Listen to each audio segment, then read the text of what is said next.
अभिवादन स्वीकार करिए सम्मेलनियन का 3 मई 2024 वंचित बहुजन अघाड़ी के नामजद करदा उम्मीदवार साबिक आईजी आईपीएस अब्दुल रहमान ने अपना नॉमिनेशन फॉर्म भरा। आईपीएस अब्दुल रहमान ने अपना नॉमिनेशन फॉर्म भरने से कबल शक्ति प्रदर्शन किया। शिवाजी पुतले से लेकर जीजा माता कन्या विद्यालय तक गाजे बाजे के साथ रैली की। इस मौके पर वंचित बहुजन अघाड़ी के स्टार प्रचारक फारूक अहमद, नासिक जिला सदर कपिल भाऊ, किरण मगरे के अलावा कई पार्टी समर्थक मौजूद थे। नॉमिनेशन फॉर्म जमा करने के बाद आईपीएस अब्दुल रहमान ने आवाम के दरमियान अपनी बात रखी और किन मुद्दों के साथ वो आवाम के दरमियान जाएंगे ये बताया। राष्ट्रमाता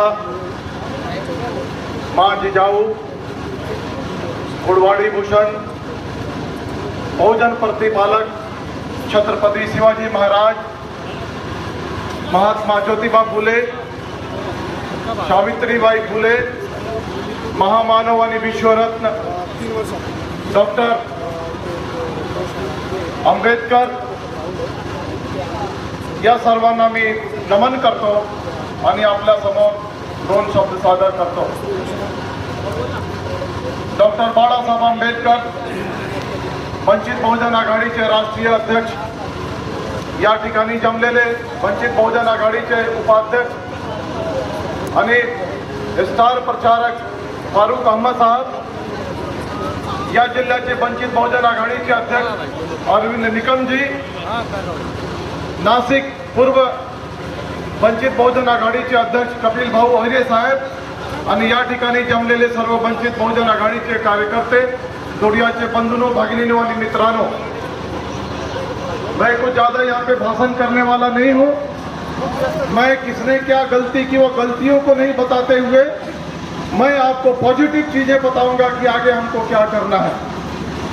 दोस्तों, मैं आपको बताना चाहता हूं कि कांग्रेस ने इस देश में 60 साल से 65 साल तक राज किया, लेकिन उसने सामाजिक, आर्थिक, शैक्षणिक और राजनीतिक क्षेत्र में आपको न्याय देने की कभी कोशिश नहीं की। आपको पता है वंचित का क्या मतलब होता है।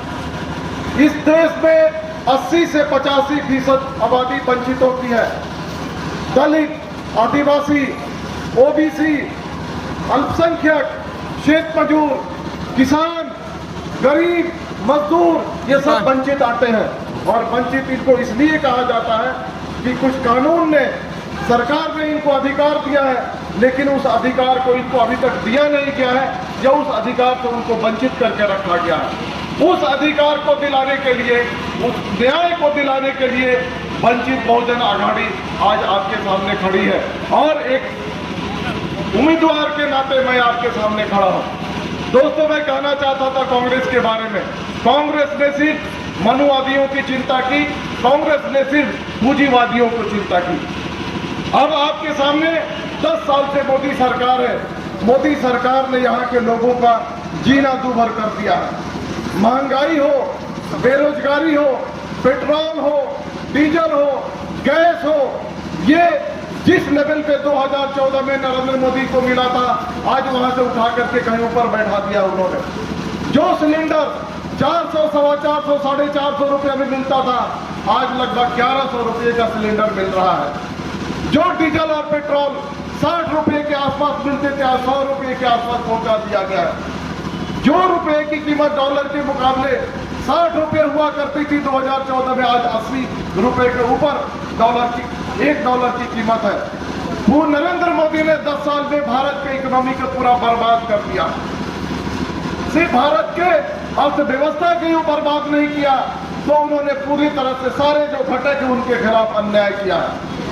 भारत के मुसलमानों पे क्या जुर्म हुए हैं इसको बताने की जरूरत नहीं है, लेकिन हमारे जो दलित भाई हैं, हमारे आदिवासी भाई हैं, उनके भी रिजर्वेशन को छीनने की कोशिश की जा रही है। उनके भी ऊपर अत्याचार हुआ है। जब लिंचिंग हुआ है तो किसी एक खास समुदाय के नहीं, उस पर घुमंतु जातियों का भी हुआ है, दलितों का भी हुआ है, आदिवासियों का भी हुआ है, और सामान्य जो गोर गरीब हैं, जो शेतकारी हैं, खेत मजदूर हैं, उनके खिलाफ भी लिंचिंग हुआ है। मैं कहना चाहता हूं कि ये सरकार, ये दलित विरोधी है, आदिवासी विरोधी है, ये अल्पसंख्यक विरोधी है, ये शेतकारी विरोधी है, ये मजदूर विरोधी है। आपने देखा होगा कि आज से 3-4 साल पहले जब हमारे किसानों ने आंदोलन किया था दिल्ली की सीमा पर, तो वहां पर आंदोलन करते हुए 700 से ज्यादा किसानों ने अपनी जान दी थी। जो किसान अनाज उपजाता है, देश की पेट भरता है, उस किसान को मिलने के लिए बैरिकेड लगाया जाता है, सरकार से मिलने नहीं दी जाती है। और 700 किसानों की बलि जाने के बावजूद भी न मंत्री मिलता है न प्रधानमंत्री मिलते हैं। ये देश की विडंबना है दोस्तों।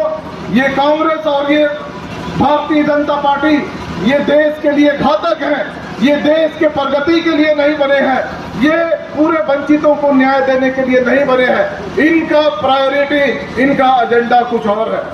एक आदमी अपने पॉकेट भरना चाहता है तो दूसरा जो पार्टी है वो समाज में पूरा खाई बना करके, तेड़ निर्माण करके, भाई को भाई से लड़ा करके, मुसलमान को हिंदू से लड़ा करके, दलित को आदिवासी से लड़ा करके, एक पड़ोसी को दूसरे पड़ोसी से लड़ा करके देश को बांटना चाहता है। आपने देखा होगा कि महिलाओं पर कितना अत्याचार हुआ। रेवन्ना कर्नाटक का, जिसने 2968 महिलाओं पे अत्याचार किया, उसको देश से भगाने में किन लोगों ने मदद की आपको पता है। महिलाओं पर अत्याचार की कितने ही आपको मिसालें दें, चाहे वो बिल्किस बानो का मिसाल हो, हाथरस का मिसाल हो, कठुआ का मिसाल हो, IIT BHU में पढ़ने वाली हमारी बीटेक जो बहन थी, उस पे बीजेपी IT सेल के लोगों ने जो बलात्कार किया और अत्याचार किया, उसका मामला हो। कितने एग्जाम्पल हम आपके सामने गिनाए।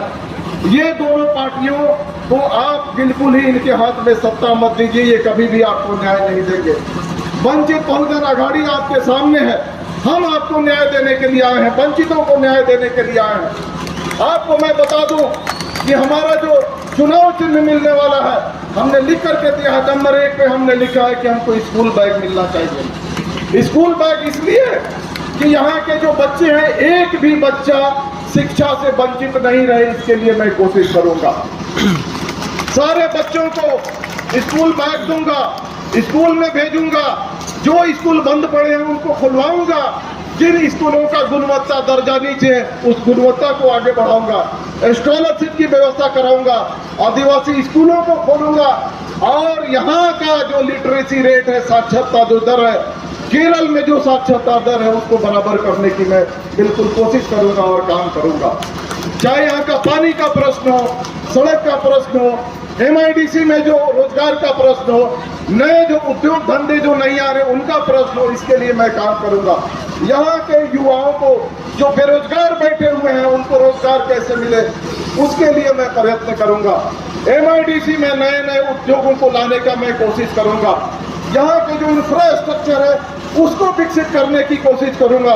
हमारे सामने हमारे पुलिस के बंधु है, जितना यहाँ पे स्ट्रेंथ है, क्या उनको पूछिए उतना उनको घर है क्या, उनको उनके संख्या के अनुसार यहाँ पे घर बने इस जिले में, उसके लिए भी मैं कोशिश करूंगा। मैं DG से मिलूंगा, DG हाउसिंग से मिलूंगा, सरकार से मिलूंगा और वहां से बजट सैंक्शन करा के आपकी जितनी आबादी है, आपको आबादी के अनुसार आपको घर मिलेगा।